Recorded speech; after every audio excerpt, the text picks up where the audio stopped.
Hey, this semester we're going to do angles 1 through 5, and we're doing the deflection series, which is the defense, one defense for angles 1 through 5.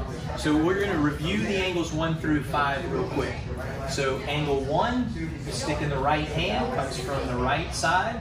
It strikes the left side of my head. Angle 2 is a backhand strike to the other side of the head. Angle 3 is a strike across the waistband, and then angle 4 is a backhand strike across the waistband, and angle 5 is a forward thrust to the midsection. So now what I'm doing is I'm defending those 5 angles with the deflection.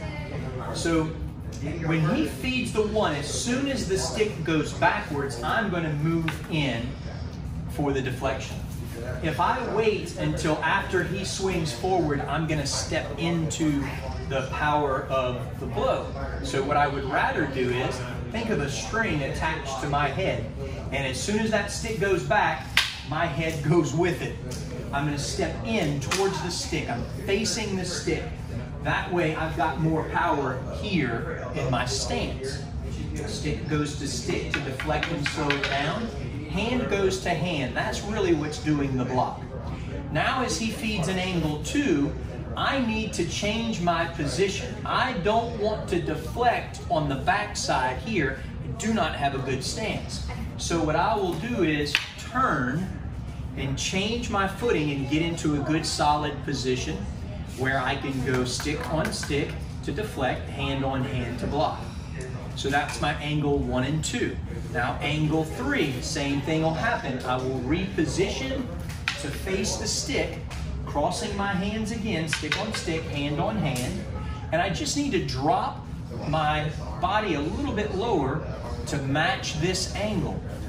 As he swings angle 4, I reposition to face the stick again, stick on stick, hand on hand. So on the backhand side, my hands are open, and then on the forehand side, my hands are crossed because the stick is on stick, hands on hand.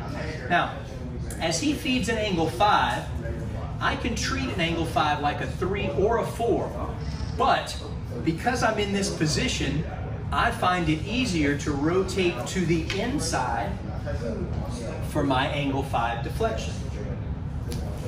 I'm going to back up a second and say that because I can treat an angle 5 like a 3 or a 4, when we do them in sequence, I tend to treat it like a 3, meaning I go on the inside crossing the hands. If he just randomly feeds me an angle 5, I prefer to do it on the outside because I'm zoning away from his other weapon. I'm moving to his back side. But I could still do it moving to the inside as well. It still works, but I'd have to be conscious of me moving to his open side and to his other weapon. So I'm going to go through it a little bit faster because this is the way I would like to have it done. He feeds an angle 1, 2, 3, 4, and 5. And that's your angles 1 through 5 deflection series.